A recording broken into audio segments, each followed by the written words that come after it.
Hello students, welcome to my channel. Start करते हैं question paper जो आपका मार्च अप्रैल 2020 में आया था। ओके, रेगुलर वाले स्टूडेंट्स को आया था। और ये पेपर जो है ना, ये पेपर जो है वो सिंपल पेपर आया था। जो रेगुलर का पेपर था निकल चुका था मार्च अप्रैल में, लेकिन 7 दिन ही थी, तो मतलब वो जो लॉकडाउन हो चुका था उसके बाद जो एग्ज़ाम हुई थी उसमें ये पेपर आया था। ठीक है, तो पेपर मार्च अप्रैल ही लिखा था ऊपर, एग्ज़ाम भले अक्टूबर नवंबर में ली थी।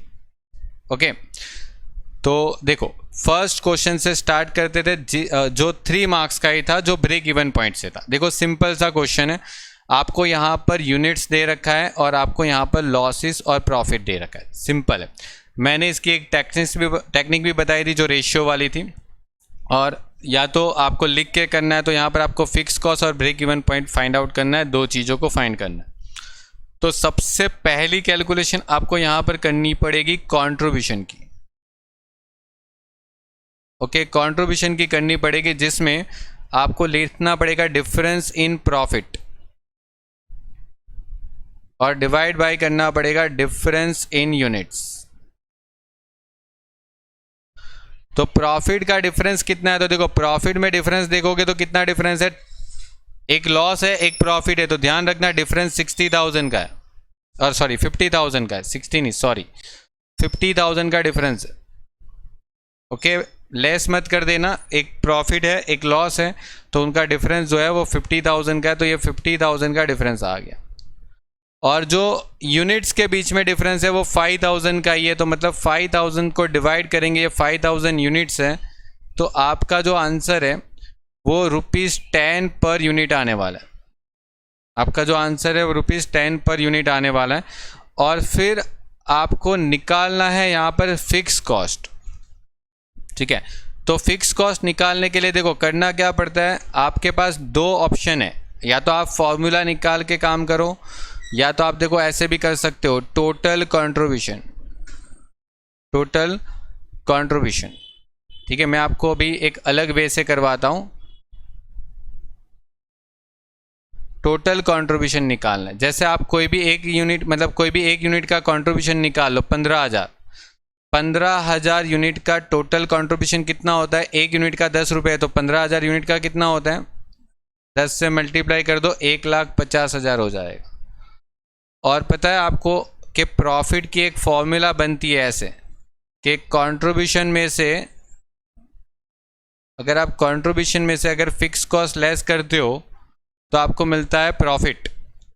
और यहाँ पर प्रॉफिट आपको ऑलरेडी दे रखा था 40,000 और कंट्रीब्यूशन आपके पास टोटल था 1,50,000। तो फिक्स कॉस्ट की वैल्यू निकालनी, तो फिक्स कॉस्ट की वैल्यू आ जाएगी, देखो 1,50,000 में से 40,000 निकाल लो, माइनस कर दो, आपको मिल जाएगा 1,10,000। अब यही सेम टॉपिक को आप रिक्वायर्ड सेल्स की फॉर्मूला यूज़ करके भी काम कर सकते थे, आंसर तो यही आने वाला है। ठीक है, फिक्स कॉस्ट पूरे क्वेश्चन में 1,10,000 होगा, तो आप चाहे 2019 पे ट्राई करो या 2018 पे ट्राई करो, आंसर तो वही आएगा 1,10,000। और फिर आपको ब्रेक इवन पॉइंट पूछा था, ब्रेक इवन पॉइंट का formula fix cost divide by होता है कंट्रीब्यूशन पर यूनिट।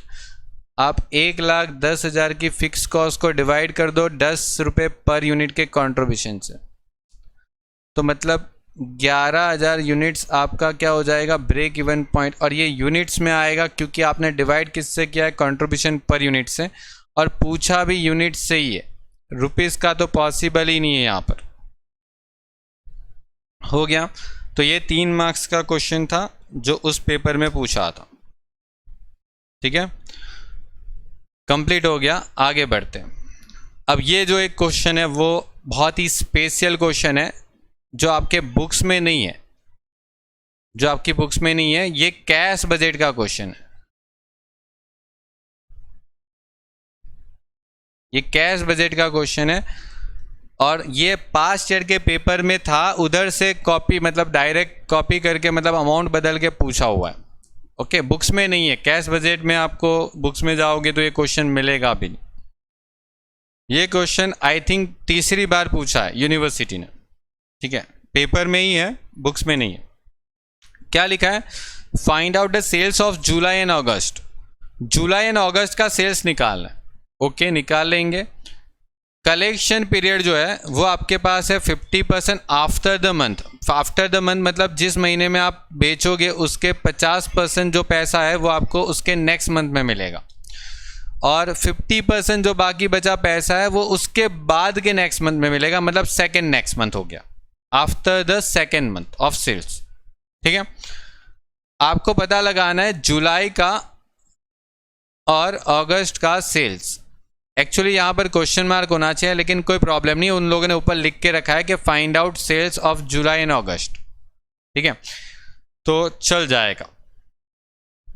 2 मार्क्स का क्वेश्चन है, और ये क्वेश्चन अच्छा क्वेश्चन है। देखो, आपको ये क्वेश्चन अगर एमसीक्यू टेस्ट भी होती है ना आपकी, तो पूछ सकते, कोई मतलब इसमें ऐसा नहीं है। 2 मार्क्स का आपको एमसीक्यू पूछने का उन लोग का है, तो मतलब पूछ सकते हैं, ऐसा कोई ज़्यादा मतलब इतना टाइम नहीं जाता, 2 मिनट के अंदर ये क्वेश्चन सॉल्व हो जाता है। ठीक है, आपको तो रफली सॉल्व करना है ना एमसीक्यू के अंदर, तो ठीक है, डिटेल में आएगा तो डिटेल में सॉल्व करेंगे हम, लिख के करना हो तो। किस तरीके से करोगे, एनी आइडिया? क्वेश्चन कैसे करना है ध्यान से समझना। ठीक है, आपने कभी डेटर्स का अकाउंट बनाया? डेटर्स का मतलब कभी भी, मतलब डेटर्स का अकाउंट आपने मतलब FY BCom में जब ब्रांच अकाउंट बनाते थे उसमें बनाया होगा। ठीक है, उसमें जनरली बनाते थे हम डेटर्स अकाउंट। तो देखो, आपको यहाँ पर डेटर्स अकाउंट बनाना है। मतलब देखो, मैं यहाँ पर बना देता हूँ डेटर्स अकाउंट्स। ओके, देखो कैलकुलेशन कोई मैटर नहीं कर सकती, मैं आपको डेटर्स अकाउंट से भी क्वेश्चन का आंसर ला के बता सकता हूँ, क्योंकि वो आपने बनाया हुआ है, वो आपका प्रीवियस नॉलेज है आपके पास, तो उससे थ्रू आप समझ पाओगे। बाकी कोई अलग तरीके से भी कैलकुलेशन कर सकता है, लेकिन ये बेस्ट है जो मैं अभी आपको बता रहा हूँ। डेटर्स का अकाउंट्स आप लोगों ने बनाया है, तो उधर डेबिट साइड आता है और यहाँ पर क्रेडिट साइड। तो डेबिट साइड क्या आता है? To opening balance. ओके, और उसके नीचे जो अमाउंट आती है उसको बोलेंगे क्रेडिट सेल्स। और क्रेडिट सेल्स के बाद यहां पर होता है डेटर्स के पास से जितना भी पैसा वसूल होता है ना, वो यहां पर आता है कैश या तो बैंक, जो भी लिखते हो, कैश बैंक जो भी है। और जो कुछ रह जाता है उसको बोलेंगे हम क्लोजिंग बैलेंस। ओके, ये तो सबने किया होगा। ठीक है, डेटर्स से जो पैसा लेना है, जो नया क्रेडिट सेल्स किया, जो पैसा आ गया, जो बच गया, वो क्लोजिंग बैलेंस। ठीक है, अब ये डेटर्स अकाउंट जो है ना, वो आपको एक काम करना है, कितने महीने का बना देना है? देखो, जून महीने का बना दो, जुलाई महीने का भी बना दो, और जुलाई के बाद अगस्त मंथ का भी बना दो। 3 महीने का बना दो डेटर्स का अकाउंट। मंथ वाइज डेटर्स का अकाउंट बना दो 3 महीने का। देखो यहां पर क्या आने वाला है? Balance brought down. ठीक है, मतलब जो आगे क्लोजिंग होगा वो यहां पर ओपनिंग हो जाएगा। फिर क्रेडिट सेल्स, फिर यहां पर आपको बाय कैश मिलेगा, जो भी डेटर्स के पास से पैसा मिलता है वो, और फिर यहां पर क्लोजिंग बैलेंस मिलेगा। ओके, जो भी है वो टोटल करके, मतलब जो भी बैलेंस आता है वो आप निकाल सकते हो। फिर यहाँ पर आपका बैलेंस बीडी, मतलब ब्रॉट डाउन, जो भी आपका आगे का, सॉरी बीडी नहीं आएगा यहाँ पर।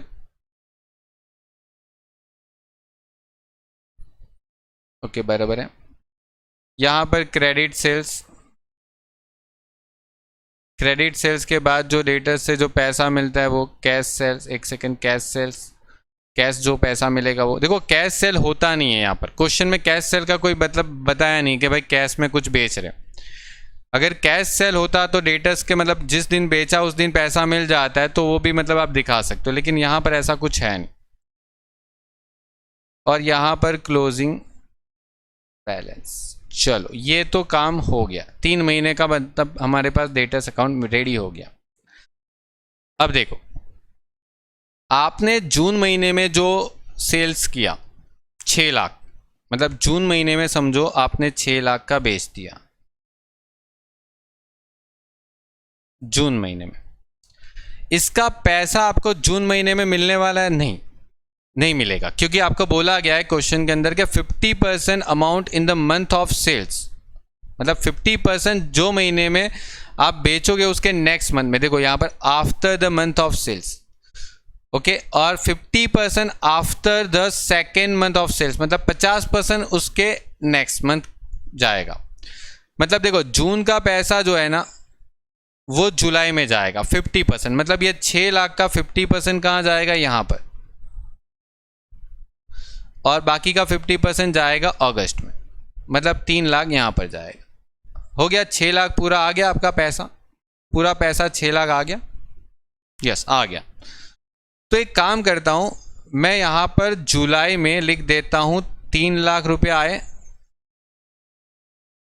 बराबर, जुलाई में 3 लाख रुपए आएंगे और अगस्त में भी तो 3 लाख आएंगे, तो अगस्त में भी जाके लिख दिया 3 लाख। ब्रैकेट में अभी अंदर लिखूंगा कि मेरे पास जो यहाँ पर 6 लाख मैंने बेचा जून में, जो मैंने यहाँ पर 6 लाख का बेचा, जो जून में मैंने 6 लाख का सेल्स किया था, उसका पैसा मुझे जुलाई और अगस्त में मिलेगा। तो चलो मिल गया, जुलाई में 50% मिला, अगस्त में 50% मिल गया, हो गया, मतलब पूरा मिल जाएगा 2 महीने में तो पूरा, ओके। फिर उसके बाद यहाँ पर आपके पास ओपनिंग बैलेंस नहीं है, यहाँ पर आपके पास कुछ कैश की डिटेल्स नहीं है, तो जो भी हुआ 6 लाख का 6 लाख वो क्या हो जाएगा? बोलो, क्लोजिंग हो जाएगा, सीधी बात है। और ये जो क्लोजिंग है उसको कहां पे ट्रांसफर करते हैं? यहां पर, ठीक है, मतलब मैं उसको यहां पर लिख देता हूं 6 लाख। अब आप थोड़ा सा यहां पे ध्यान से देखो तो डेटर्स दिख रहे हैं जुलाई में, देखो डेटर्स जुलाई में दिख रहे हैं। सवाल ये उठता है कि ये डेटर्स कौन सा होगा, जुलाई का ओपनिंग होगा या जुलाई का क्लोजिंग होगा? अब जुलाई का ओपनिंग क्यों हो सकता है? जुलाई का ओपनिंग तो ऑलरेडी आ चुका है ना 6 लाख, तो ये ओपनिंग क्यों होगा? ओपनिंग हो सकता है, ओपनिंग तो आ गया ना, पिछले महीने में जो क्लोजिंग था वो यहाँ पर ओपनिंग हो गया, तो सीधी सीधी बात है यहाँ पर 11 लाख का जो होगा वो क्लोजिंग होगा, ठीक है, बात खत्म हो गई यहाँ पर। अब एक काम करते हैं, क्या यहां पर और कोई कैश आने वाला है? नहीं आएगा, क्योंकि अगर जुलाई में अगर कोई जुलाई में सेल्स होता तो उसका पैसा तो अगस्त में आने वाला है, आधा पैसा अगस्त में आएगा और आधा पैसा सितंबर में आएगा। अगर जुलाई में कुछ बेचेंगे, पता चला कि जुलाई में इतना बेचा, उसका 50% पैसा अगस्त में और बाकी का 50% पैसा सितंबर में जाएगा। तो मतलब यहाँ पे जुलाई में तो और कोई भी अमाउंट आने का होता नहीं है, तो मतलब ये 3 लाख का यहाँ पर लिख देना है बाहर, और ये 14 लैक्स आंसर हो जाता है। और ये 14 लैक्स का यहाँ पर टोटल बनना चाहिए था, लेकिन यहाँ पर गैप आ रहा है, कितने का? 8 लाख का गैप आ रहा है। देखो 14 लैक्स में से 6 लैक्स का ओपनिंग निकल गया तो 8 लाख हो गया। मतलब इतना पता चल गया कि आपके पास जुलाई का जो सेल्स था वो 8 लाख था, जिसका 50% पैसा मतलब 4 लाख अगस्त में पैसा मिलेगा, बाकी का 4 लाख सितंबर में मिलेगा, यानी पूरा पैसा आपका इस तरीके से रिकवर हो जाएगा। तो एक्चुअली ये 8 लाख का 50% पैसा मतलब 4 लाख यहाँ पर मिलेगा, क्योंकि देखो अगस्त में यहाँ पर अमाउंट आ रही है और अगस्त में यहाँ पर भी अमाउंट आई थी, तो टोटल मिला के अगस्त की जो अमाउंट है वो आपकी होने वाली है 4 + 3 मतलब 7 लाख रुपए अगस्त में रिसीव्ड होंगे। और यहाँ पर ये 11 लाख का क्लोजिंग है, उसको हम आगे फॉरवर्ड कर देंगे, ओके, कैरी फॉरवर्ड कर लेंगे, तो यहाँ पर ब्रॉड डाउन होते ही 11 लाख हो जाएगा, ठीक है, 11 लाख हो जाएगा। और फिर यहाँ पर क्लोजिंग बैलेंस आपको मिल जाएगा, देखो 14 लैक्स, ठीक है।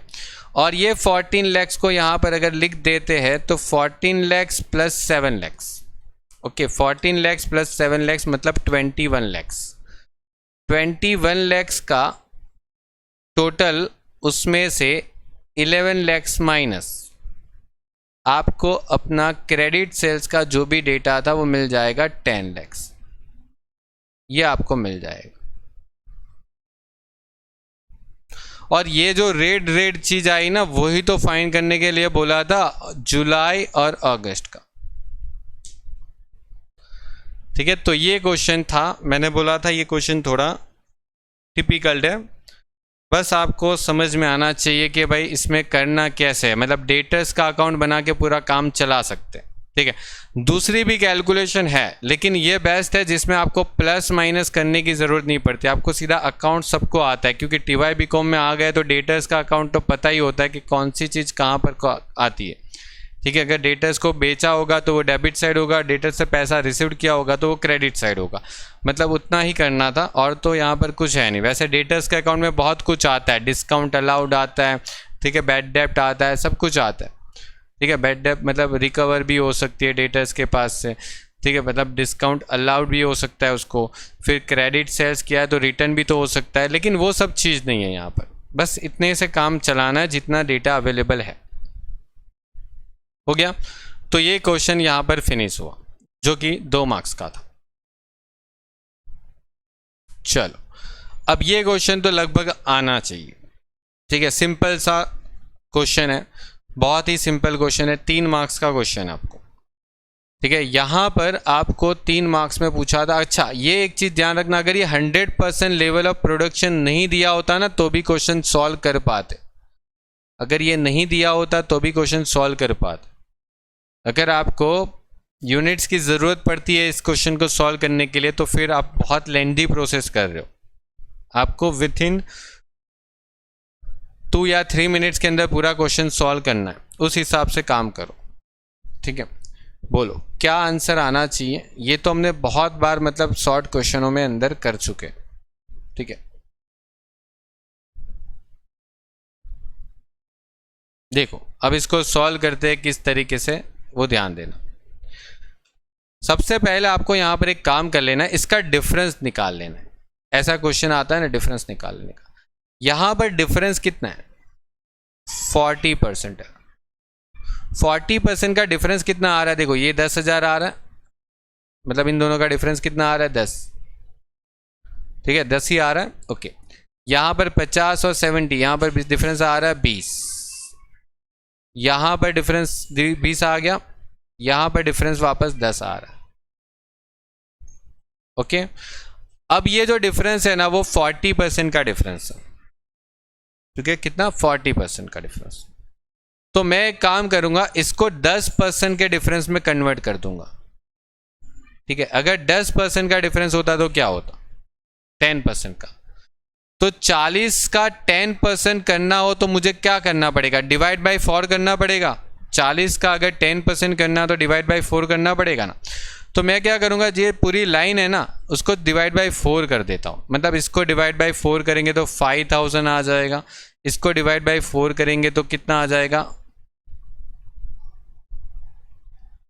एक सेकेंड, यहाँ पर 5000 आएगा, ऊपर 5000 नहीं आएगा, यहाँ पर 2500 आएगा, यहाँ पर 5000 आएगा और यहाँ पर 2500 आएगा, 2500।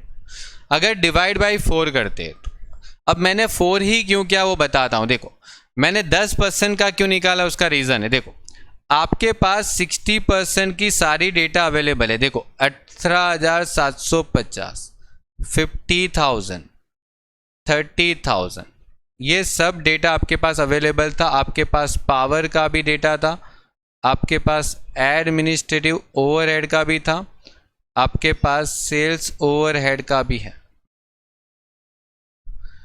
अब आपको निकालना है 70% लेवल का, आपको निकालना है 70% लेवल का।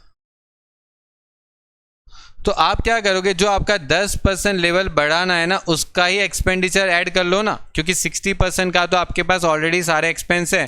तो 10% के एक्सपेंसेस अगर आपको पता चल जाते कि वो 10% के इतने हैं तो बस वही तो ऐड करने रहते हैं। तो 2500 ऐड कर दो, यहाँ पर 5000 ऐड कर दो, यहाँ पर 2500 ऐड कर लो, क्योंकि 10% के एक्सपेंस आपको पता चल गए। ठीक है। अब 10% के मैंने इसीलिए निकाले, देखो 40% का डिफरेंस आपके पास था और मैंने बोला था जो डिफरेंस होता है ना वो ऑलवेज कौन से कॉस्ट का होता है, वेरिएबल कॉस्ट का, और जो डिफरेंस होता है वो वेरिएबल कॉस्ट का होता है। तो 40% का वेरिएबल कॉस्ट अगर 10,000 है तो 10% का कितना हो जाएगा, 2500 हो जाएगा। ठीक है, 40% का 10% निकालना है तो 40 का 4 से डिवाइड करके 10 आता है, तो मतलब पूरी लाइन को 4 से डिवाइड कर दो, आपके सारे एक्सपेंसेस मिल गए। और फिर यहाँ पर ऐड करते जाओ, देखो 18,750 को ऐड कर दो तो कितना आ रहा है, 21,250, यहाँ पर 55,000, यहाँ पर आपका जो आंसर है वो 30,000 प्लस 20 मतलब 32,500, और इसको टोटल कर लो। मतलब देखो 21,250, 55,000, 32,500 कितना आ रहा है, 108,750। ये आपका एक्सपेंडिचर आ गया। ये आपका क्वेश्चन पूरा यहाँ पर फिनिश हो गया। ये आपको मैंने पहली मेथड बताई, इस तरीके से क्वेश्चन कर सकते हो। देखो मैंने यूनिट्स का तो कहीं पर यूज़ भी नहीं किया, आप देखो यूनिट्स का मैंने कहीं पे यूज़ भी नहीं किया। ठीक है, यूनिट्स का कहीं पर भी यूज़ नहीं किया। ठीक है, अगर यूनिट का यूज़ करके करोगे तो थोड़ा सा क्वेश्चन लेंथी जाएगा, बनेगा मतलब बड़ा कैलकुलेशन जाएगा फिर। और देखो दूसरी तरीके से भी मैं आपको करवा सकता हूँ। ये मतलब देखो दूसरी का तीसरी चौथी पांचवी मतलब बहुत सारी तरीके से कर सकते हैं, वो आपके ऊपर डिपेंड, आप कितने मतलब तरीके से मतलब इसमें कर सकते हो। या तो देखो ऐसा कर लो, यहाँ पर टोटल कर लो, पहले इसका टोटल कर लो। देखो 18,750, 50,000 और 30,000 मतलब 98,750। फिर यहाँ पर 28,750, 70,000 और 40,000 मतलब यहाँ पर 1,38,750। ये उसकी टोटल कॉस्ट आ गई। ओके, मतलब 60% की टोटल कॉस्ट 10 आ गई और मतलब 100% की भी टोटल कॉस्ट आ गई। तो मैं क्या करूँगा, यहाँ पर लिख दूंगा कि 100% की जो टोटल कॉस्ट है वो कितनी है। मैं ये सेकेंड मेथड बता रहा हूँ। 100% की जो मेथड है वो क्या है, 100% की जो टोटल कॉस्ट है वो आपके पास ये आ गई 100% की। फिर आपके पास यहाँ पर 98,750 भी है। ठीक है, 98,750 भी है, वो भी मतलब आप ले सकते हो। कितने परसेंट की कॉस्ट है वो, 60% की। तो ये आपकी 60% की कॉस्ट हो गई। अब मैंने आपको बताया था इसका डिफरेंस ले लो, 40% आता, इसका डिफरेंस ले लो, कितना आ रहा है। मतलब देखो 138,750, ओके 138,750 में से 98,750 लेस करोगे तो आपको मिलेगा 40,000। फिर मैंने बोला था ये जो डिफरेंस आता है वो ऑलवेज वेरिएबल का आता है, और आपको यहाँ पर वेरिएबल का निकालना है डिफरेंस 100% पर, कि 40% पे इतना है तो 100% पर कितनी वैल्यू होगी। तो 40,000 को 40% से डिवाइड कर देते हो तो आपको मिल जाता है कितना, 1,00,000। अब ये आ गया आपका 100% का वेरिएबल कॉस्ट, 100% का वेरिएबल कॉस्ट आ गया। और आपको यहाँ पर क्या करना है, 100% पर आपकी जो टोटल कॉस्ट थी वो आपको दे रखी थी 138,750, और जो वेरिएबल कॉस्ट थी वो आपकी आ गई 100% की कॉस्ट 1,00,000। मतलब जो बच गया वो फिक्स कॉस्ट होगा, वो कितना बच गया, 38,750। ठीक है, मतलब इन दोनों का टोटल ये होना चाहिए, फिक्स कॉस्ट और वेरिएबल का टोटल ये होना चाहिए। अरे 1,38,750 में से 1,00,000 का वेरिएबल कॉस्ट हो गया तो बाकी बच गया तो फिक्स कॉस्ट होगा। अब यहाँ पर आपको निकालना है टोटल कॉस्ट एट 70%। क्वेश्चन कौन से परसेंट पे फाइंड आउट करना है, 70%। तो आपको उसकी टोटल वेरिएबल कॉस्ट निकालनी है। तो एक काम करो, 100% की वेरिएबल कॉस्ट 1,00,000 है, तो मुझे 70% की चाहिए तो 70,000 हो जाएगी। और टोटल फिक्स कॉस्ट तो आपकी आ ही गई है तो वो तो फिक्स ही रहती है, फिक्स कॉस्ट थोड़ी कभी चेंज होती है। और इसको टोटल करोगे तो भी आपका आंसर आ गया 2। ये आपका आंसर आ गया।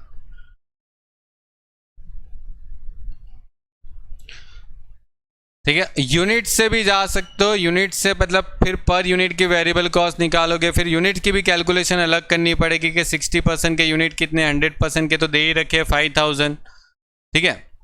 लेकिन यूनिट्स ना यूज़ करो तो ही बेटर है। उन लोगों ने कहीं पे ऐसा थोड़ी बोला कि यूनिट्स को कंपलसरी यूज़ करके ही 70% की कॉस्ट निकालो, ठीक है। वो तो आपको इसीलिए देते हैं कि ताकि आप यूनिट में मतलब जाओगे तो फिर कैलकुलेशन लेंदी करके मतलब फिर टाइम वेस्ट करोगे, फिर आपको लगता है पेपर लेंदी है और मतलब थियरी छूट जाती, ठीक है। इंटेंशन ये है कि आपका मतलब 70% की टोटल एक्सपेंडिचर मिलने चाहिए, वो कैसे भी मिले, ये मिल गया। सभी मेथड जेन्युइन ही है, ठीक है, कोई मतलब ऐसा नहीं कि कोई शॉर्ट ट्रिक है, सब बराबर ही है अपने अपने जगह पर। क्लियर, समझ में आ गया ये चीज। नेक्स्ट क्वेश्चन जो है वो डी। अब देखो यहाँ पर कभी कभी आपको अगर वो प्रैक्टिकल पेपर होता है तो 2-2 मार्क्स के ऐसे थियरी पूछते हैं जहाँ पर आपको कोई भी मतलब शॉर्ट नोट पूछ लेते, या तो कोई डेफिनेशन पूछ लेते, या तो किसी के पॉइंट पूछ लेते, जैसे रिस्पॉन्सिबिलिटी पूछ लेते, किसी के मतलब एडवांटेजेस पूछ लेते हैं 2 या 3, डिसएडवांटेजेस पूछ लेते हैं। तो मतलब ऐसी शॉर्ट थियरी यहाँ पर पूछी जाती है। मतलब पिछले 2-3 साल से ये देखा गया है, पिछले 3-4 पेपरों के अंदर ऐसे 2 मार्क्स की थियरी आती। यहाँ पर पूछिए state the responsibility centre of responsibility accounting. Okay, तो ये आपको बुक्स में मिल जाएगा कि रिस्पॉन्सिबिलिटी सेंटर के जो टाइप्स है वो आपको यहाँ पर पढ़ना है। State the type of responsibility centre. Okay, ये आप पढ़ लेना, 2 मार्क्स का है, आप बुक्स में मिल जाएगा एज इट इज़। चलो, ये कैश बजट का 13 मार्क्स का क्वेश्चन पूछा था। ये क्वेश्चन में यूनिवर्सिटी ने सिर्फ एक चेंजेस कर दिया था और बहुत सारे स्टूडेंट के प्रॉब्लम होना स्टार्ट हो गया कि यार ये क्वेश्चन पूरा आता है लेकिन एक चीज़ ही नहीं पता। क्या पता है? ये वीकली का मतलब क्या होता है और ये फोर्टनाइट का मतलब क्या होता है। फर्स्ट टाइम आया था पेपर में, ठीक है। वीकली बहुत बार आ चुका है लेकिन फोर्टनाइट फर्स्ट टाइम पेपर में पूछा था। फोर्टनाइट का मतलब होता है 1/2 मंथ और वीकली का मतलब होता है 1/4 मंथ। चलो, ये काम हो गया। बस इतना पता होता तो पूरा क्वेश्चन सॉल्व हो जाता, बस इतना ज्ञान होता तो। अब देखो यहाँ पर क्या बोला, prepare the cash budget for the 3 month ending June. मतलब जून में एंडिंग होगा, मतलब अप्रैल से स्टार्ट होता होगा। अप्रैल, मई एंड जून, 3 मंथ हो गए। ओके, यहाँ पर आपको बोला गया जनवरी से, मतलब 6 महीने का कुछ डेटा दे रखा है, ठीक है। जनवरी महीने से लेकर जून महीने तक का दे रखा है। Total sales, total wages and overhead. आपको यहाँ पर बोला गया है कि 80% क्या करना है, टोटल सेल्स का एज्यूम करना है कि आपने क्रेडिट पे बेचा होगा। तो देखो, assume 80% total sales are credit and 20% cash. अब देखो, ये बोलने की ज़रूरत नहीं थी लेकिन फिर भी बोल के रखा है 80 क्रेडिट है तो 20 कैश, ठीक है। तो वो तो अपने आप हो जाता है, 80 क्रेडिट होगा तो वो 20 कैश का ही हो जाता है। चलो, तो पहले यहाँ तक क्वेश्चन कंप्लीट करते हैं, फिर आगे बढ़ेंगे, ठीक है। अब देखो, मैंने ऑलरेडी यहाँ पर कैलकुलेशन में लिख के रखा था सेल्स, ठीक है, ताकि अपना थोड़ा टाइमिंग कम कंज्यूम हो। आपको इस तरीके से कैलकुलेशन करनी है जिसमें हर एक महीने का सेल्स पहले लिख दो और फिर यहाँ पर से आपको बोला गया है कि जो कैश सेल्स जो है वो आपका 20% है। डैट मीन्स के आपका यहाँ पर 4 लाख का 20% करने पर 80,000 आता है। ओके, तो जो बच गया 3,20,000 वो आपका हो जाता है credit sales.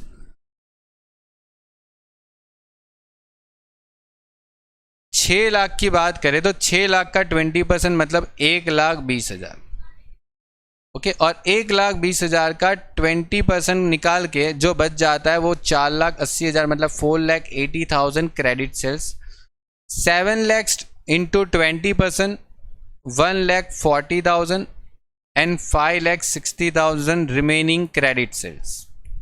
9 lakhs into 20% 1,80,000 and 7,20,000 credit sales. 2 lakh and 8 lakhs, okay, और ये 2,40,000 and 9,60,000। Okay, clear.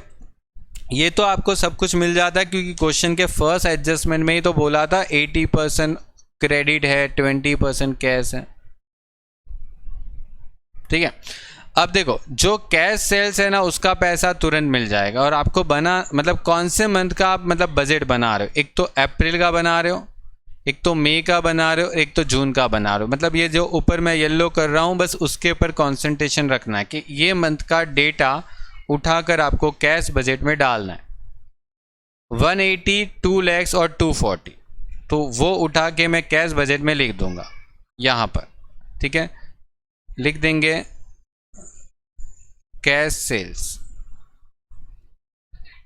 180, 2 lakhs and 240। Done, मतलब ये तो हो गया एकदम क्लियर। उसके बाद देखो एग्जाम में एक एडजस्टमेंट पहले पूरे एडजस्टमेंट पढ़ लेने होते हैं।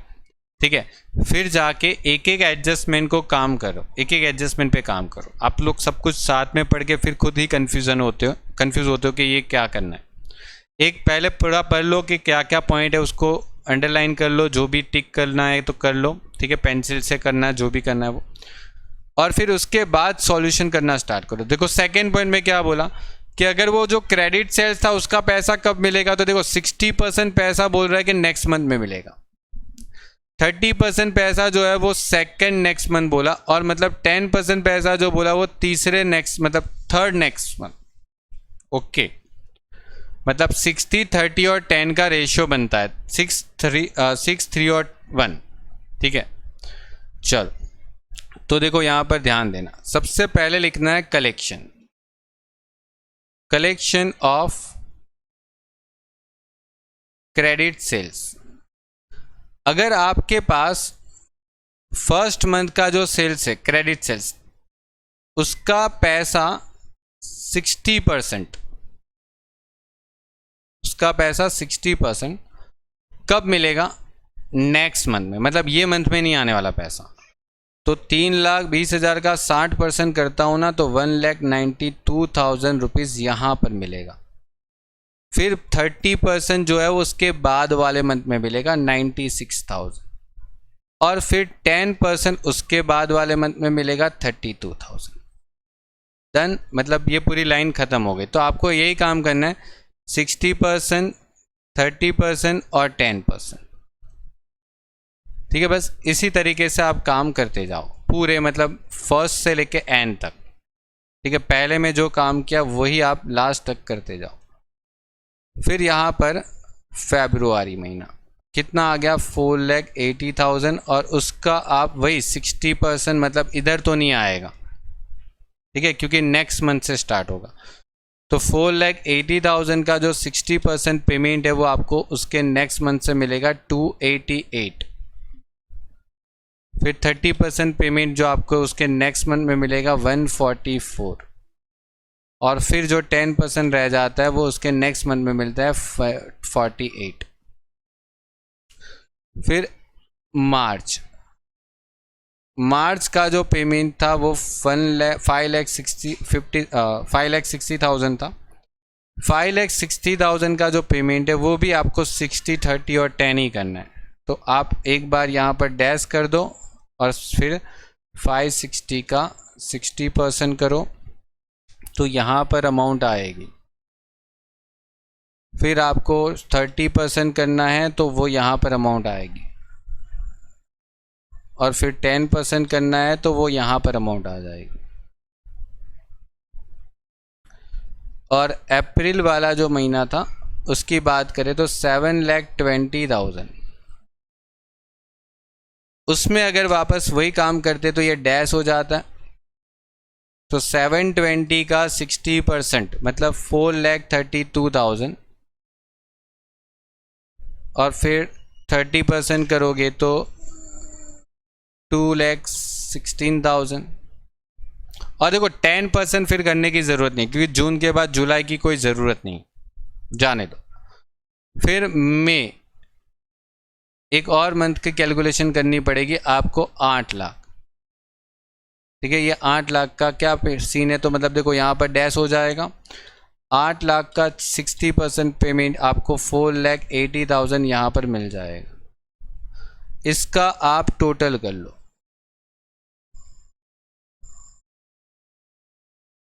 ओके, जितना ज़रूरत है उतना ही टोटल करो। अप्रैल मई जून मैंने ऊपर इसीलिए येलो पट्टी मतलब मार के रखी है कि हाँ यही मतलब टोटल करना है। ठीक है, हाँ एग्ज़ाम में भी देखो जितना ज़रूरत है उतना टोटल करो, बहुत बेकार की टोटल करने की ज़रूरत नहीं है।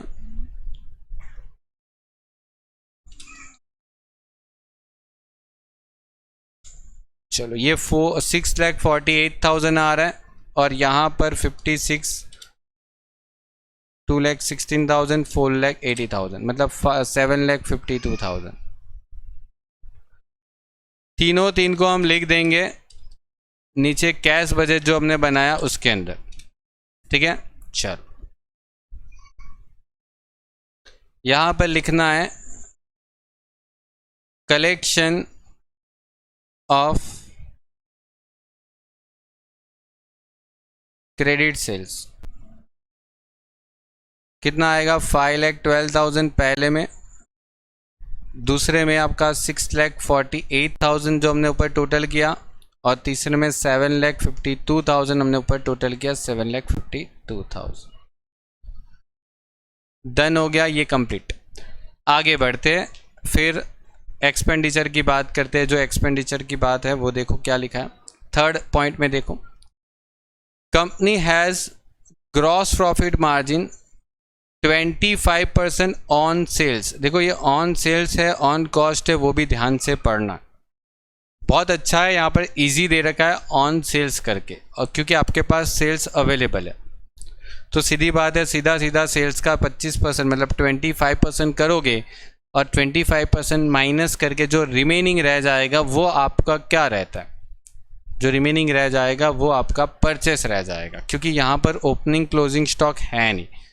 ठीक है, अगर ओपनिंग क्लोजिंग स्टॉक नहीं है तो वहाँ पर आपका सीधा परचेस ही मिलता है। तो देखो यहाँ पर आपके पास बोला भी गया है कि एक जगह पर नहीं बोला, वरना कभी कभी लिखा हुआ आता है क्वेश्चन के अंदर कि no opening and closing stock at the end of the month, ऐसा लिखा होता है। कभी कभी नहीं भी लिखते, चल जाएगा, नहीं लिखा तो भी हम समझ लेंगे क्योंकि क्वेश्चन में कहीं पर ओपनिंग स्टॉक क्लोजिंग स्टॉक नहीं दिख रहा है। चलो, तो यहाँ पर आपको करना क्या है, तो देखो पहले सेल्स है, सेल्स पर से परचेस ढूंढना है। तो देखो यहाँ पर आपके पास परचेज ढूंढना है।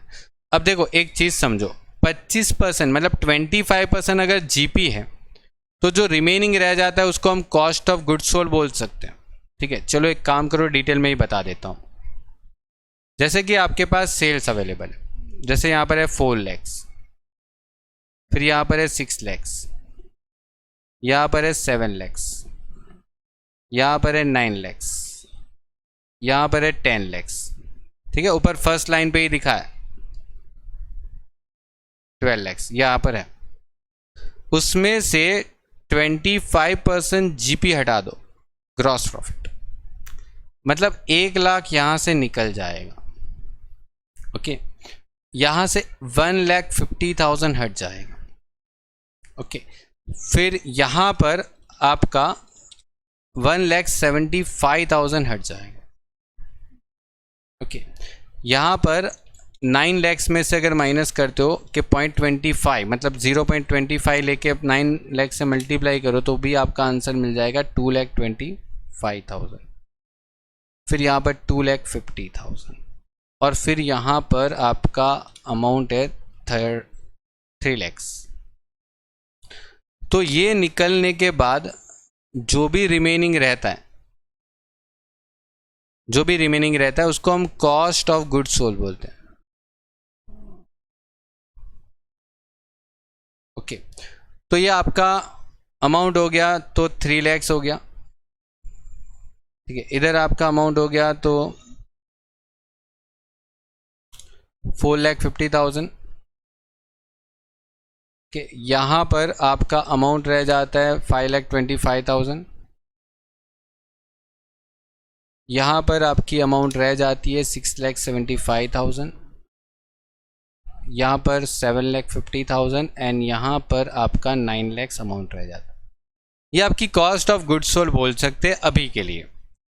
अब देखो क्वेश्चन में थोड़ा सा यहाँ पर बहुत अच्छा पॉइंट डाल के रख दिया है। पूरा क्वेश्चन सिंपल था, ये पॉइंट थोड़ा अच्छा खासा डाल के रखा है जो स्टूडेंट्स को प्रॉब्लम हुई थी।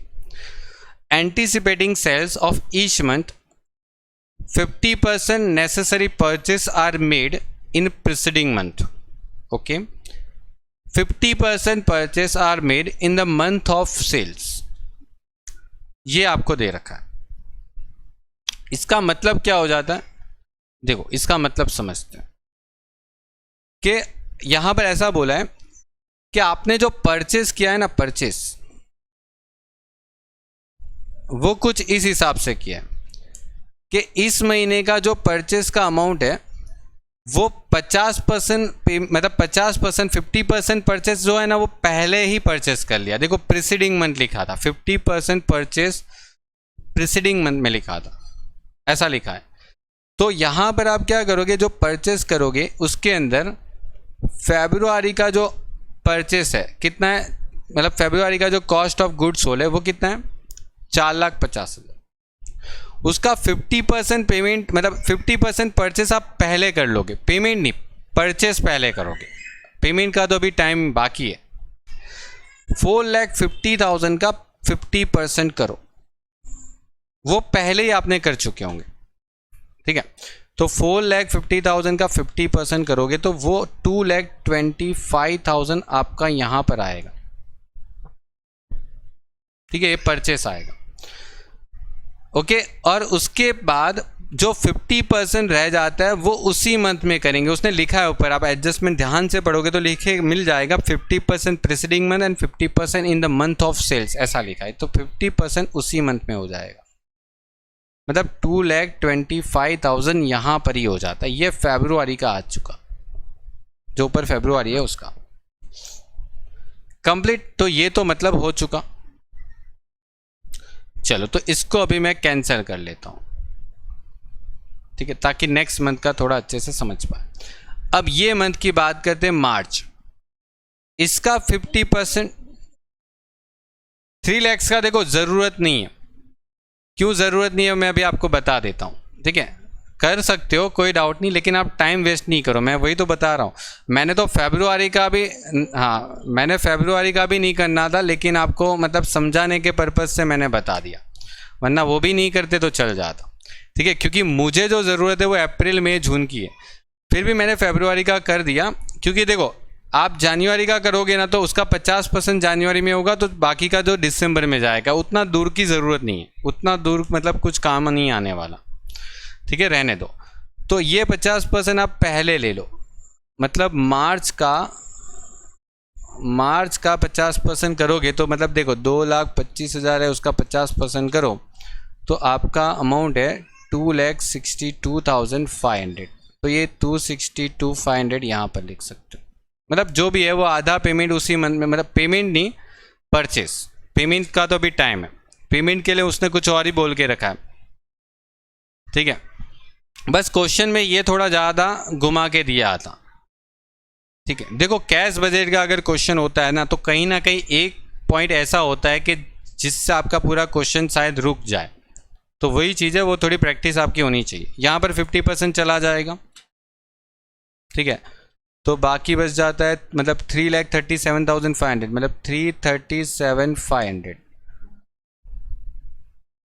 और यहाँ पर ये अप्रैल का आ गया, ओके।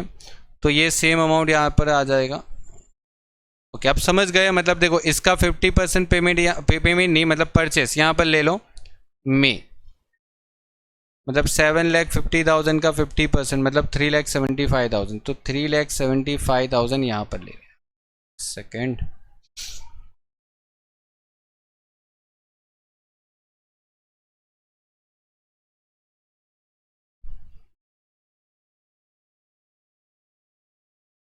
और ये 9 लाख का यहाँ पर ले लो, मतलब जून कितना आने वाला है 4,50,000। और 4,50,000 हो गया। तो मतलब देखो 50-50% आपको करना था, जिसको 2 मंथ के अंदर आपको डिस्ट्रीब्यूट करना था। अब आपने जो परचेस किया होगा वो मिल जाएगा। देखो इस मंथ का परचेस कितना, इस मंथ का परचेस कितना, इस मंथ का परचेस कितना और इस मंथ का परचेस कितना। फेब्रुआरी का मिल जाएगा, कितना आ जाएगा देखो 2,25,000 प्लस 262,500, मतलब आपको मिल जाएगा 4,87,500। 262,500 337,500 एग्जैक्टली 6 lakhs आ रहा है। 337,500 प्लस 375 मतलब आपका यहाँ पर 7,12,500 आ चुका, और यहाँ पर 375 और 450 मतलब आपको 8,25,000 आ चुका। अब ये तो था परचेस, आपने देखो यहाँ पर हेडिंग भी लगा के रखा है, ये परचेस है। परचेस मतलब हमने जिसके पास से परचेस किया उनको हम बोल सकते हैं क्रेडिटर्स, क्योंकि शायद उधार पे परचेस किया होगा। ठीक है, अब देखो यहाँ पर क्या लिखा है, ये देखो क्या लिखा है, क्रेडिटर्स को जो पेमेंट जाने वाला है, क्रेडिटर्स को जो पेमेंट जाने वाला है वो 1 मंथ बाद जाएगा, मतलब आफ्टर 1 मंथ जाएगा। ठीक है, मतलब यहाँ पर जब पेमेंट की बारी आ गई, पेमेंट की बारी, तो मैं यहाँ पर लिख देता हूँ पेमेंट टू क्रेडिटर्स, और वो है 1 मंथ। अब 1 मंथ तो करना आता है आपको, ये वाला मंथ जो है वो यहाँ पर चला जाएगा नेक्स्ट मंथ, मतलब 4,87,500, तो 6 लाख यहाँ पर चला जाएगा, और 7,12,500 यहाँ पर चला जाएगा, और 8,25 यहाँ पर चला गया। तो 450 की ज़रूरत पड़ी आपको नहीं ना, वो उसके बाद जाएगा, जून का बाद जुलाई में जाएगा। और अभी आपको जो कैश बजट में लिखना है वो 1, 2 और ये 3 लो हो गया। 6 लाख, 7,12,500 और 8,25,000। 6 lakhs, 7,12,500 और 8 lakhs कितना था, 25 था लगभग, हाँ 8,25,000। और ये आएगा पेमेंट टू क्रेडिटर्स। तो ये आपका काम यहाँ पर हो गया, जो थोड़ा लेंथी पार्ट था इस टॉपिक का। ठीक है, अदरवाइज मतलब पूरा क्वेश्चन में कुछ नहीं है। ओके, तो बस यही काम था, और तो लगभग सब सिंपल है। अब मतलब जितना भी है वो सारे सिंपल टॉपिक है। देखो यहाँ पर लिखा है 15% डिबेंचर जो है, ओके ये एक न्यू पार्ट है जिसमें मतलब एक्चुअली बहुत बार क्वेश्चन बुक्स में भी है ऐसे टाइप के। 15% डिबेंचर जो है वो 2 lakhs के इश्यू किए गए। अब देखो ये इश्यू कब किया गया, उसकी तारीख पे नोटिस रखना। अब ये जो तारीख जो है ना वो आपकी अप्रैल है, मतलब यहाँ पर अप्रैल आ रहा है, देखो अप्रैल 2019 यहाँ पर आ रहा है, मतलब आप जिस चीज़ का बजट बना रहे हो ना वो मंथ यहाँ पर आ रहा है, कवर हो रहा है। और जिस मंथ में आपने डिबेंचर इशू किया वो भी यहाँ पर अप्रैल में ही है, और वो 10% डिस्काउंट पे इशू किया। तो मतलब यहाँ पर एक कैलकुलेशन होगी, डिबेंचर इश्यू 2 लाख के डिबेंचर इशू किए, जिसका 10% क्या हो रहा है, डिस्काउंट हो रहा है। तो 10% डिस्काउंट मतलब हो जाएगा 20,000, मतलब 1,80,000 का डिस्काउंट हो गया। सॉरी 1,80,000 आपको रिसीव्ड होगा, डिस्काउंट नहीं, डिस्काउंट तो 20,000 हुआ, और आपको जो पैसा मिला बैंक में वो इतना मिला होगा। मतलब आपको 1,80,000 रिसीव्ड होगा, ध्यान रखना, पेमेंट नहीं करना, आपने डिबेंचर इश्यू किया है आपको रिसीव्ड होगा। मतलब आपको यहाँ पर 1,80,000 मिलेगा 1 अप्रैल में, इश्यू ऑफ डिबेंचर, ये आपका हुआ इश्यू ऑफ डिबेंचर। लेकिन डिबेंचर इश्यू करते हैं तो उसके पर इंटरेस्ट भी पे करना पड़ता है। ठीक है, हम किसी के पैसे फ्री में थोड़ी ले सकते, उसको इंटरेस्ट देना पड़ता है। तो यहाँ पर इसीलिए वर्ड है, देखो 15% मतलब 15% डिबेंचर ऑफ 2 lakhs, और इंटरेस्ट ऑलवेज आपको फेस वैल्यू पे ही कैलकुलेट करना होता है, ये चीज़ का ध्यान रखना। 2 लाख की फेस वैल्यू है, उसके पर इंटरेस्ट कैलकुलेट करेंगे तो 2 लाख का 15%। लेकिन ध्यान देना, इंटरेस्ट इज कैलकुलेटेड, मतलब इंटरेस्ट कैसे पे करना है, तो interest on its to be paid on every 3 month, मतलब हर 3 महीने में इंटरेस्ट मिलेगा। ठीक है, हर 3 महीने में जो इन्वेस्टर है अपने डिबेंचर में जो पैसा इन्वेस्ट किया है उनको हमें इंटरेस्ट पे करना है। मतलब देखो, आपने 1 अप्रैल को मतलब इश्यू किया था, उसका 3 महीना ख़त्म कब होता है?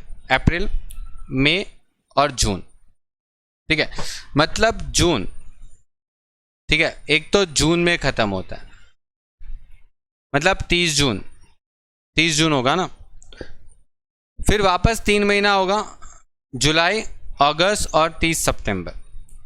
लेकिन आपको पता है, आप अप्रैल, मई और जून का तो बजट बनाते हो, तो सीधी बात है जून महीने में कितना इंटरेस्ट पे करोगे वो तो आना चाहिए कि नहीं आना चाहिए। तो आप 2 लाख का डिबेंचर, उसके पर 15% इंटरेस्ट और उसका 3 महीने का, देखो यहाँ पर एवरी 3 month लिखा है, तो हर 3 महीने का इंटरेस्ट पे करेंगे, तो 3/12 करना है, क्योंकि आप हर 3 महीने इंटरेस्ट पे करोगे तो 15% के हिसाब से हर 3 महीने का इंटरेस्ट अगर आप कैलकुलेट करते हो एवरी 3 month का, तो 7500 एवरी 3 month का इंटरेस्ट आपके पास होने वाला। 7500 आप पेमेंट करोगे, इंटरेस्ट पे करोगे, डिबेंचर अगर आपने इश्यू किया इंटरेस्ट पे करोगे, और इंटरेस्ट पे करोगे जून में, इंटरेस्ट ऑन डिबेंचर। ठीक है, ये भूल जाते हैं बहुत सारे स्टूडेंट। ठीक है, जिसका मार्क्स पूरा जाता है, और इसका मतलब ऐसी एंट्रियों का मार्क्स भी मतलब 1 मार्क्स होता है, ज़्यादा होता है, मतलब बाकी एंट्री के कंपेयर में ज़्यादा होता है। ऐसी कैलकुलेटिव एंट्री होती है ना, उसकी मार्क्स ज़्यादा होते हैं। Plant costing 1,60,000 okay is due for delivery in April. Okay, मतलब प्लांट हम खरीद चुके हैं अप्रैल के अंदर, जिसका 60% पेमेंट पेएबल, 60% ऑन डिलीवरी, मतलब 60% अप्रैल में ही दे देना पैसा। बैलेंस इन जून, मतलब प्लांट का 1,60,000 का 60% पेमेंट करना पड़ेगा अप्रैल में, बाकी का पेमेंट कर देंगे जून में। चलो, तो वो भी कर लेते हैं, कंप्लीट हो जाएगा। प्लांट का पेमेंट करना है, मतलब यहाँ पर परचेस ऑफ प्लांट लिख देते हैं, परचेस ऑफ प्लांट। देखो 1,60,000 का प्लांट है, जिसका 60% पेमेंट आप पहले कर दोगे। सिंपल है, इसकी कोई कैलकुलेशन दिखाने की ज़रूरत नहीं, यहाँ पर दिखा दो डायरेक्ट। मतलब 1,60,000 का 60% करोगे तो 96,000 का पेमेंट आप अप्रैल में करोगे, और बाकी का पेमेंट उसने बोला ये क्लियर कर जून में करोगे, तो बस जून में कर दो जो बाकी बच गया हो। चलिए, तो लास्ट टॉपिक जो अपना रहता है वो कंप्लीट करते हैं। अच्छा, अब देखो वीक वाला रह जाता और ओवरहेड वाला रह जाता। ओके, वीक और ओवरहेड। तो पहले ना मैं वीक वाला कंप्लीट कर लेता हूँ। ओके, जो आपको वेजिस का बोला है, वेजिस का बोला। अब देखो यहाँ पर जिस चीज़ की ज़रूरत है, आपको पता है कौन से मंथ की ज़रूरत है? आपको अप्रैल में जून के महीने की ज़रूरत है बजट के लिए। तो आप 1 महीना ऊपर एक्स्ट्रा स्टार्ट करो, मतलब जहाँ से ज़रूरत है ना वहाँ से 1 महीना ऊपर एक्स्ट्रा स्टार्ट करो, मतलब 60,000, 50,000, 70,000 और 80,000। ठीक है, 50 मतलब सॉरी 60, 50, 70 और 80।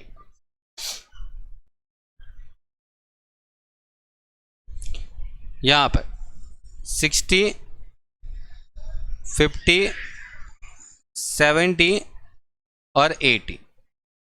ठीक है, ये आपका था वेजिस। अब वेजिस का पेमेंट कैसे करना है? 1/4 मंथ में पेमेंट करना है, ये पेमेंट है।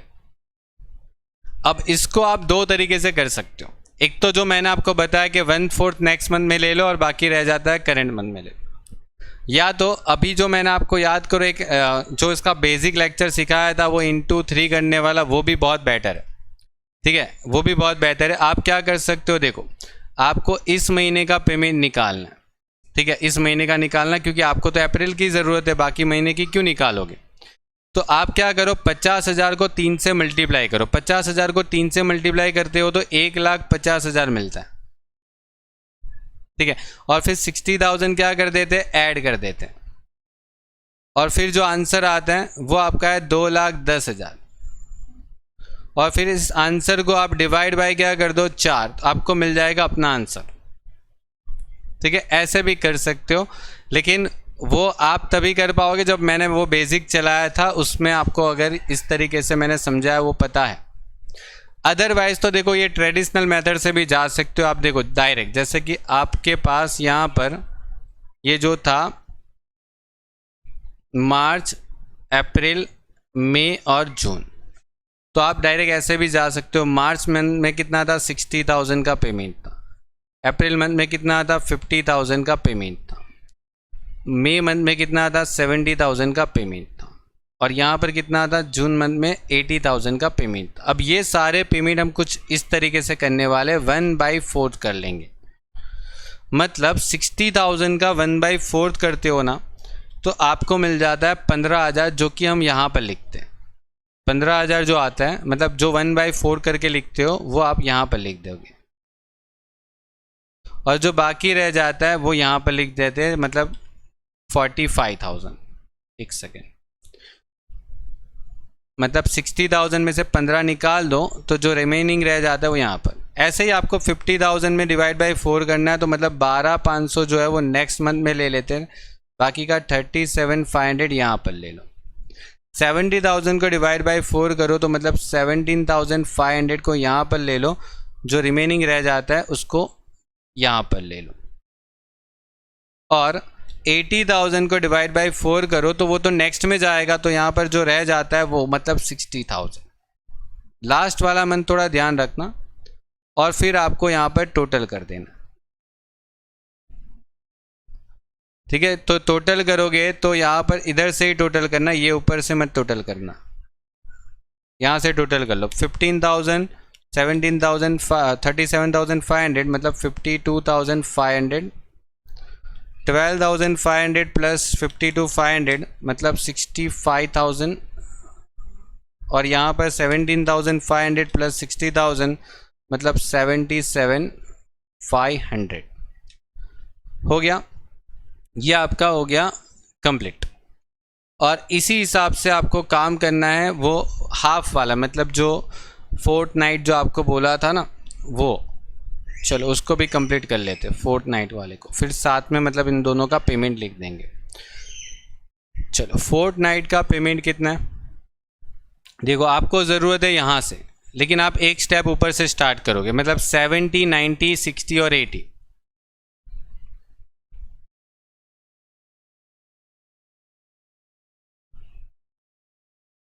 मतलब यहाँ पर 70, 90, 60 और 80, यह आपका क्या था, ओवर हेड। इसका पेमेंट कैसे करना था, 1/2 मंथ में करना था, ओके, 1/2 मंथ में पेमेंट करना है। अब देखो इसको डायरेक्ट कर लो, मतलब इसको मैंने आपको जो तरीका बताया था वो बेस्ट है, उस हिसाब से कर लो। मतलब इसका जो पेमेंट है वो इस तरीके से कर लो। देखो क्या करना है, इन दोनों का एवरेज कर दो, एकदम सिंपल रहेगा। देखो 70, 90 का हाफ, मतलब एवरेज करके यहाँ लिख दो, इन दोनों का एवरेज कर दो। 90, 60 का हाफ 75,000, और इन दोनों का हाफ कर दो 60, 80 का हाफ मतलब 70,000, ओके। और ये आप फिर वहाँ पर लिख देना कैश बजट में। देखो कैश बजट में यहाँ पर लिख देते हैं, ओवरहेड 70,000 था लास्ट में, यहाँ पर 75 आ रहा था, और यहाँ पर 80 आ रहा था। और एक लास्ट टॉपिक जो यहाँ पर था ये रहा, 52,500, 65,000 और 77,500। 52,500, 65 और 77,500। ओके, ये आपका कंफर्म सारी अमाउंट एक बार देख लेने की, कंफर्म करके एग्ज़ाम में पहले। चलो, ये आपका फिनिश हो गया यहाँ पर क्वेश्चन। वेजिस लिख दो, ये वेजिस है। और ये यहाँ पर जो कैश बैलेंस था वो कितना था, वो क्वेश्चन के एट द एंड, एकदम एंड में दे रखा था। देखो आपको ये रहा 1,28,000। अब बहुत सारे स्टूडेंट हैं ना, सिर्फ अमाउंट पे ध्यान देते हैं, अंदर पढ़ते नहीं हैं। और यहाँ पर कभी कभी दिख जाता है बैंक ओवरड्राफ्ट और वो लोग लिख के आ जाते हैं 1,28,000। देखो, पढ़ा करो बैंक और कैश, तो वहाँ पर 128 आपको पॉजिटिव लिखना है। तो 128,000 मैं यहाँ पर पॉजिटिव लिख देता हूँ, 1,28,000। ओके, अगर BOD होता तो नेगेटिव लिख देते। कंप्लीट हो गया पूरा 100% क्वेश्चन। अब देखो, इसको आप टोटल कर लो। ठीक है, इसको आप टोटल कर लो, कितना टोटल आ रहा है चेक करो।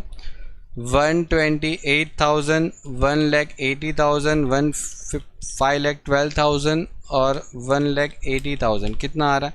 एग्जैक्ट यहाँ पर 10 लाख की अमाउंट आ रही है।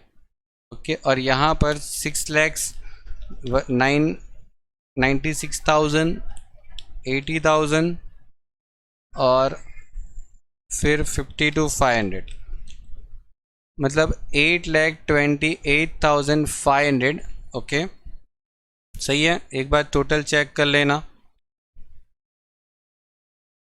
ओके, बिल्कुल सही है। और फिर आपको यहाँ पर 10 लाख में से माइनस करना है ऊपर, क्योंकि इनकम आई थी तो आपने पेमेंट भी कितना किया, तो 171,500।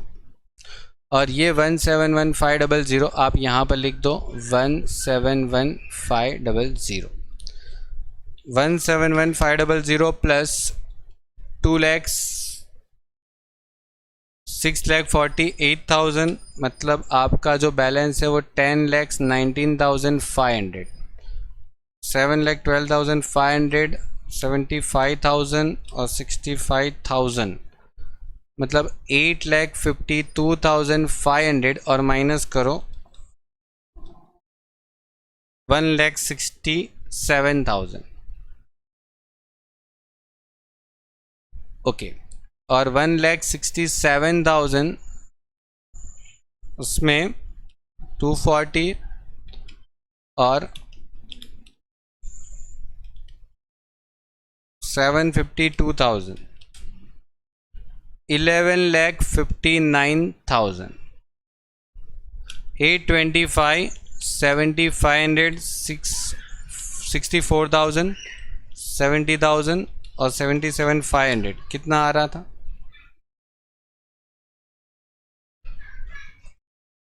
10,44,000 आपका आंसर आ रहा है। और उसमें से ऊपर माइनस कर दो, ऊपर में से माइनस कर दो 1,15,000 आपका कैश बैलेंस हो गया।